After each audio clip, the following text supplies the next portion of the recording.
Fala un pouco da frase coa que vos empezaba. 1 de abril van os burros onde non deben ir. Bueno, non se comentou agora, pero sí que é un pouco, digamos, a lexenda que utilizou para promocionar o acto. Eu reivindicaríame como burro, pero, bueno, usaría máis nada. Dicir hoxe que un é un burro, pois estamos no tempo do motor de explosión, e claro, os burros non están moi ben considerados, pero teñen cousas moi positivas. De feito, como burro a min fan falta orelleiras, por un motivo. Non sou moi amigo de seguir un camiño, non sei por qué. Me di que son desordenado, e ten razón, que me di cousas máis bonitas, para non dicir directamente que son desordenado. Entonces, xuntase todo. Pero o caso é que as miñas orelleiras para escribir son os versos. Hai un bom motivo. A unha vez intentei escribir algo de prosa, pero para mí seguir un camiño non funciona. Non acaba de funcionar, entón necesito as orelleiras. En este caso son os versos. Vale, sin máis, empezo. O máis parecido que encontrei un comezo en todo o que tiño escrito, que tampouco que sea tanto, pero bueno, me xuntei con bastante cousa. É un que se chama Himno do Comezo, e bueno, pois como é o máis apropiado, empezamos con iso. Lenzo en branco, sen pincel a abrir, os sulcos da sementeira triga. Podes darnos un verxial de paz ou crónica da cidade en chamas, pero firme no papel deserto, debúxanos deliñado certo dun proxecto de baixal de azucre, para vernos un continente incógnita, en branco. E ao segundo.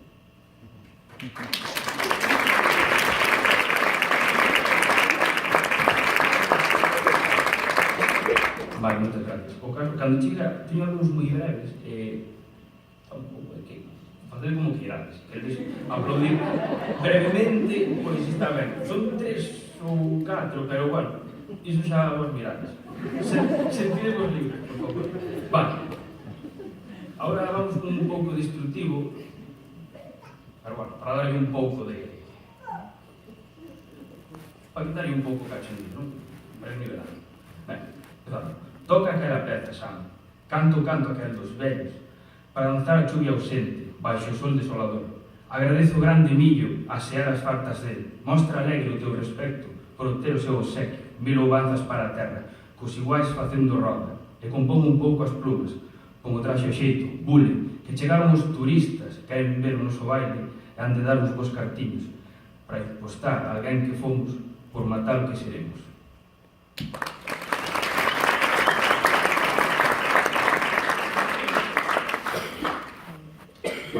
Agora unha reflexión sobre a miña infancia e a de moita xente da miña xeración. Xente máis nova xa, como dicir a miña edad, non tengo ganas, pero xente máis nova xa non compartirá este tipo de vivencias, pero bueno, a quen lle toca un pouco, pois espero que lle guste. Don Domingo Aborrecido foi un mestre dos mellores, moi temido polos nenos, fixo andar as horas lentas para moitos hoxe grandes. Arrencaba no reloxo unha agulla dos minutos e no lombo dos cativos a aventura guilloaba. Inventar un xogo novo, gabear calcar maceira, ir ás uvas dos veciños ou voar coa fantasía para matar o tempo inane. Mais un día foise cedo, fixo a trouxa e non volveu, cando foi dar estrela, nun Nadal da miña infancia, a consola máis moderna, para acabar cos tempos mortos. Elle diré preguntar aos cativos de hoxe en día, como vai a Don Domingo? Que me entrou curiosidade.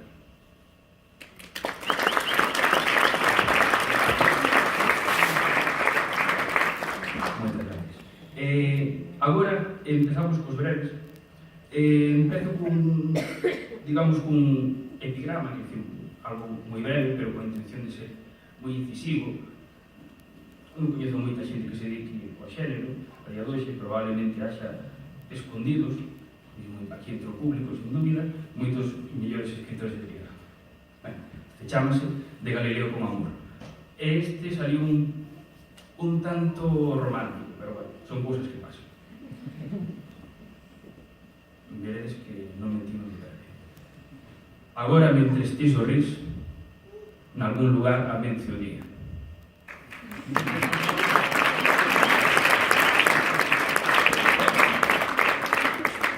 Agora, no que me gustaría dedicarlle un momentiño de nada a falar dun blog no que escribín fai algún tempo, tive a oportunidade de escribir con outra xente aquí presente, que se chamaba O Desmembro.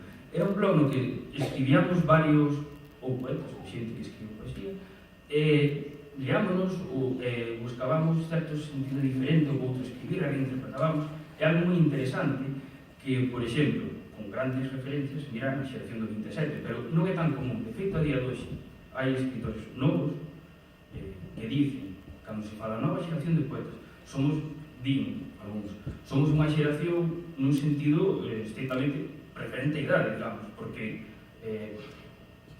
a nivel literario prácticamente non nos lemos da mesma maneira en que as xeracións poéticas. E isto é o que, por medio do blog, a outro nivel, podríamos dicir, ou non, facíamos no Desmembro. Vale, tamén breve, chamado a golpe de decreto. Se nesa lei nova non caben dereitos, trocedeos a gusto para ver se se amoldan.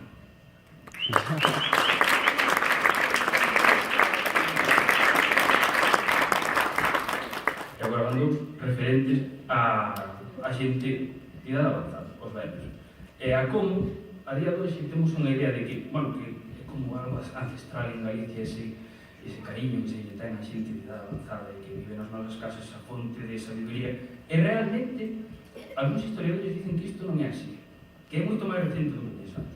E é verdade que, bueno, algún historiador, podrá dar razóns disto, pero polo visto, a demografía en Galicia cambiou moito, quer dizer, a xente nova que houve hasta o século XIX, hasta entrado o século XX, digamos, hai moitísima máis xente nova en comparación co que a xente vive.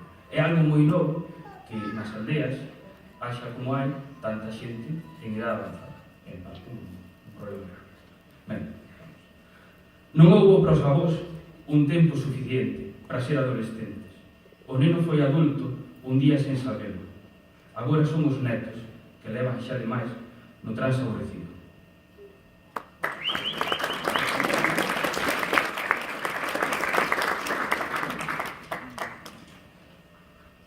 Pensan moitos ignorantes que os vellotes son incautos, inocentes en remedio, mais a vida xa coñece e os amargos desenganos. Nesa altura, as inocencias son o luxo que ainda gasta.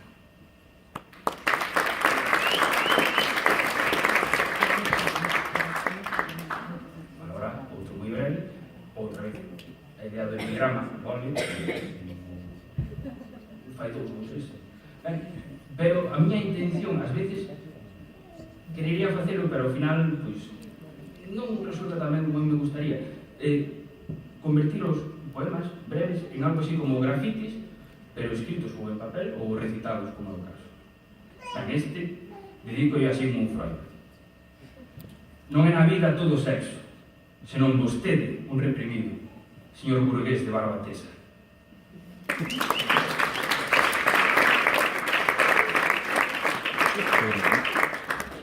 Ben, isto escribino porque está a escribir demasiados poemas moi curtos. Un recursivo. O medio ambiente agradece poemas algo máis longos.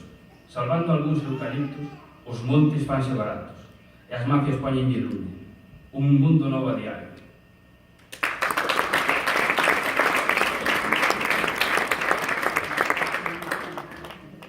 E agora, para acabar, vou abrir un largo que se prepara o seguinte, por favor. Ben, abriuse o circo todo o día, daquelas cando poucos viñan, para dar chegado ao grande público. Despois abriu tamén de noite, para ter audiencia de sonámbulos, compases para gusto deles, co pouco estaban obsoletos, pois ia xa a familia inteira, de noite ou día, todas horas, a busca desa nova droga, que en casos raros da abstinencia produce dor de realidade, espasmos leves de conciencia. Oculto viña en cada número algún ensinamento novo que entraba nestes drogadictos sen eles darse conta case. Os pais e os fillos, saos e xuntos, asisten a esta espectáculo que foi a fin da velha igrexa. E os nenos foron aprendendo, levaron todas as ideas daquela escola gratuita até facerse xente grande. Agora estamos aprendidos. Non hai verdades absolutas para fora das que o circo ensine ou cambie doxe para mañá.